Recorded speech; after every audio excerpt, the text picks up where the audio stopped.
अस्सलाम वालेकुम students, surgical fourth semester.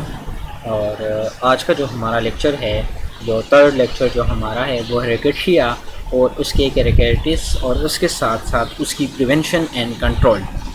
तो उसके बारे में आज हमने डिटेल में पढ़ना है। जो कि सर्जिकल फोर्थ सेमेस्टर का आज का हमारा टॉपिक है वो है रिकेट्शिया।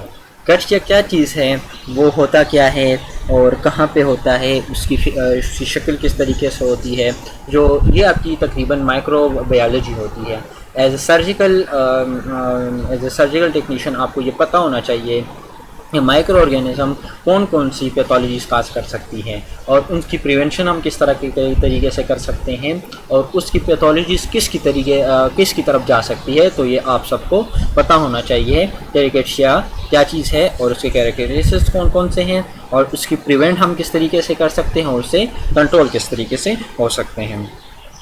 सबसे पहले आपके लिए एक हदीस मुबारका है कि जो शख्स रमज़ानुल मुबारक में एक नफली नेकी करता है तो अल्लाह तबारक तआला से एक फ़र्ज़ के बराबर अजर सवाब अता फरमाता है, और जो शख्स रमज़ानुल मुबारक में एक फ़र्ज़ अदा कर रहा है तो अल्लाह रब्बुल इज़्ज़त उसे 70 फ़र्ज़ों के बराबर अजर सवाब अता फरमाता है।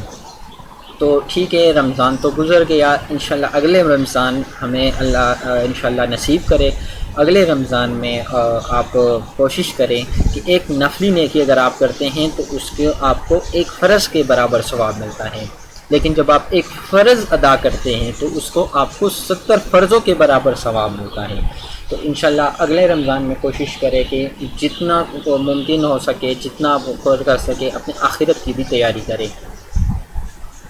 अपने टॉपिक पे आते हैं। रिकेट्शिया क्या चीज़ है? रिकेट्शिया एक genus of non motile gram negative and non spore forming highly pleomorphic bacteria that may be occurring in a form of cocci 0.1 nanometer into diameter। Rickettsia क्या चीज़ है? एक माइक्रो ऑर्गेनिज्म है जो कि नॉन मोटाइल होता है, gram negative bacterias में आते हैं और नॉन स्पोर फार्मिंग होते हैं, और ये फ्लिमोमॉर्फिक बैक्टीरियाज में आते हैं स्पेशली। और इसका जो डायमीटर होता है वो 0.1 मीटर तक इसकी डायमीटर होते हैं। जो बेसिलाइज में आते हैं वो 1 से 4 नैनोमीटर तक उसकी जो हमारे पास वो लॉन्ग होता है, और जो थ्रेड्स में आते हैं वो 10 उस तक डायमीटर उसका तक जा सकता है। The term Rickettsia has nothing to do with rickets which is the deficiency disease resulting from the lack of vitamin D। एक चीज़ याद रखने की है कि रिकेट्शिया का मतलब कभी ये चीज़ नहीं है कि rickets, not rickets. Rickets specially किस वजह से होता है? वो विटामिन डी की डिफिशिएंसी से होता है। बाज़-औक़ात क्वेश्चन आता है कि रिकेट्शिया क्या चीज़ है, तो बाज़-औक़ात स्टूडेंट्स इससे कंफ्यूज हो जाते हैं कि ये रिकेट्स कि ये रिकेट्स हैं। तो रिकेट्स का मतलब जो होता है वो विटामिन डी की डिफिशिएंसी होती है, वो बोन डिजीज़ है। लेकिन ये रिकेट्शिया वो चीज़ नहीं है। ये जो हमारे पास आता है ये क्या चीज़ है?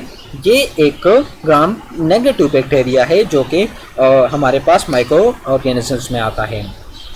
इसकी जो फिगर होती है वो इस शेप की होती है, उसको आपको इसमें ये नज़र भी आ रहा होगा। इसकी जो शेप होती है वो इस शक्ल की होती है, जो कि अगर आप उसको माइक्रोस्कोप में आप देखेंगे तो उसकी शक्ल आपको इस जैसी नज़र आएगी, जो कि इस फिगर में भी है। इसके कैरेक्टरिस्टिक्स क्या होंगे, मतलब ये किस तरीके से उसकी खुसूसियात क्या होंगी? Intermediate between bacteria and viruses, ये इन दोनों के बीच में होता है, ये बैक्टीरिया और वायरस के बीच में होता है। Obligate intracellular parasite of people and animals, ये क्या होता है? ये ओब्लिगेट इंट्रासेलुलर पैरासाइट होता है। ये एनिमल्स में भी होता है और ह्यूमंस में भी होता है, ये दोनों में होता है। ये एक पैरासाइट की तरह होता है। They are capable of independent reproduction, ये क्या होता है? ये इंडिपेंडेंट रिप्रोडक्शन ये कर सकते हैं, ये कैपेबल होते हैं। और they do not synthesize ATP, ये एटीपी नहीं बनाते हैं क्योंकि ये पैरासाइट है। तो ये किससे? अपने होस्ट से क्या चीज़ें लेंगे? वो एटीपी अपने होस्ट से लेंगी। Life cycle last for 24 to 48 hours, और ये एरोबिक होते हैं, मतलब ये पानी में होते हैं। तो इसकी खसूसियात ये है कि ये बैक्टीरिया और वायरस के बीच में आते हैं। नंबर सेकंड जो इसका पॉइंट आता है वो ये है कि ये इंट्रासेल्युलर पैरासाइट्स के साथ होते हैं। इंट्रासेल्युलर्स का ये कि ये इसके सेलर ज़्यादा होते हैं, और ये कहाँ पे आते हैं, ये एनिमल्स में भी होते हैं और ह्यूमंस में भी हो सकते हैं।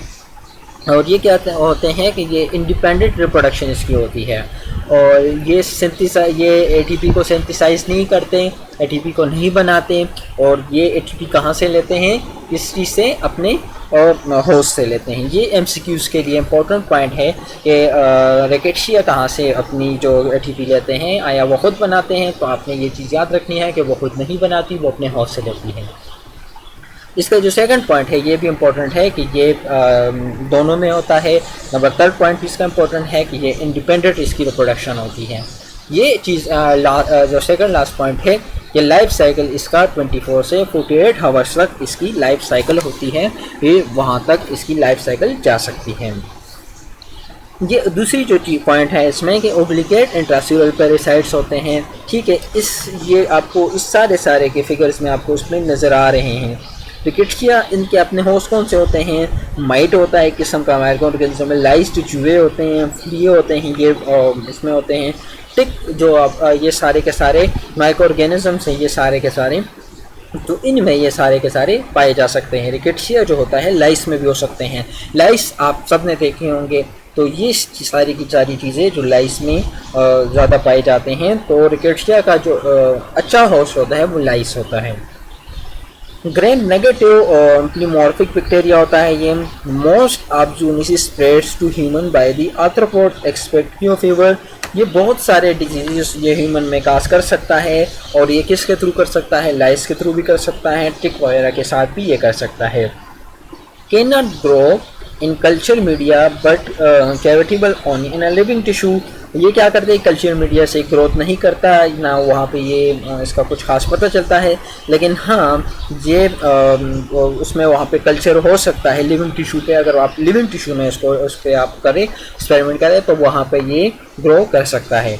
No human to human transmission, ये ह्यूमन टू ह्यूमन ट्रांसमिशन नहीं कर सकता। ये बस जिस होस्ट पे कर जाए तो होस्ट वो उस होस्ट के थ्रू दूसरे उस पर अटैक कर सकता है। इसकी प्रिवेंशन हम किस तरीके से कर सकते हैं, इससे हम प्रिवेंट किस तरीके से हो सकते हैं, तो प्रिवेंशन इसके लिए क्या कर सकते हैं, with exception of epidemic types no vaccine exist to prevent Rickettsia infection. अफसोस के साथ ये कहना पड़ रहा है कि इसके लिए कोई भी इस तरीके की कोई वैक्सीन नहीं है, लेकिन इससे हम प्रिवेंट तो हो सकते हैं। प्रिवेंशन के लिए हमने क्या करना है, prevention of these diseases should focus on the elimination of insect carrier with the insecticides and wear heavy clothes। Prevention हम किस तरीके से कर सकते हैं, हम इंसेक्टिसाइड्स जो हमारे पास आते हैं, जो कीड़े मार दवाइयाँ होती हैं, वो हम उनसे उन इंसेक्ट्स को ख़त्म कर सकते हैं जो उसके होस्ट थे। तो उसके इन जो हमारे पास ये इसके होस्ट थे, इसको जब हम ख़त्म करेंगे तो ये चीज़ आगे जाके स्प्रेड आउट ही नहीं कर सकेगी। दूसरी जो चीज़ हमने क्या करना है, हमने कोशिश करना है कि हमने मोटे कपड़े पहनने हैं। मोटे कपड़े हमने कब पहने हैं, जब आपको पता है कि ये होस्ट वहाँ पे अवेलेबल होंगे, तो उस कंडीशन में आपने क्या करना है, when going into areas in which rickettsial carrier dwell। आप उन इलाकों में जब आप ज़्यादा जाते हैं, स्पेशली माइक्रो ऑर्गेनिज्म ये सारे के सारे या इंसेक्टिस कहाँ पे होते हैं, तो उन चीज़ों को जब उस इलाकों में आप जाते हैं तो आपने मोटे कपड़े पहन के जाना चाहिए। For instance, appropriate clothing for a forest expedition should be include boots, long sleeve shirts and long pants। अब अगर आप जंगल की तरफ जाते हैं और घूमने जाते हैं या कैंपिंग करने जाते हैं, तो उस कंडीशन में भी आप कोशिश करें कि आप क्या करें, आप लॉन्ग बूट्स पहने और जो स्लीव शर्ट्स होते हैं वो आप पहने, और लॉन्ग पैंट्स पहने, जो शॉर्ट्स होते हैं वो आप ना पहने, तो उससे भी आप प्रिवेंट हो सकते हैं। Treating the skin with the insect repellents is also recommended to prevent insect bites. और उसके साथ साथ आपने जो रिपेलेंट्स होते हैं, जो हमारे पास जो रिपेलेंट्स आजकल हमारे पास इंसेक्ट रिपेलेंट्स हमारे पास जो स्पेशली होते हैं, जो हम मच्छरों के लिए यूज़ करते हैं, तो इंसेक्ट्स के लिए वो भी इंसेक्ट्स में ही आते हैं। तो जो आप मॉस्पिल एक किस्म की एक हमारे पास आता है, तो वो आप वो भी यूज़ कर सकते हैं उसकी प्रिवेंशन और कंट्रोल करने के लिए। तो इसकी कोई ख़ास वैक्सीन नहीं है, लेकिन इसकी हम प्रिवेंशन कर सकते हैं। तो उम्मीद है आप सबको मेरी लेक्चर की समझ आ गई होगी।